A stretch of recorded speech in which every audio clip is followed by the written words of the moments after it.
على أطمة بيثرب الوقت ليل. يهودي يصرخ بأعلى صوته: يا معشر يهود! جماعة من يهود يقبلون ويجتمعون إليه. ويلك، مالك؟ يشير إلى السماء. انظروا انظروا.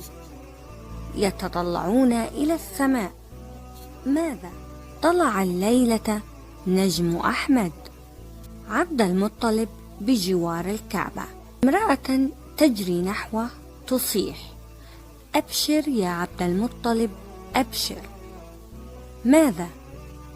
جاءت آمنة بولد لا ككل الولدان، ولد لقد نظرت وهو يخرج منها أن قد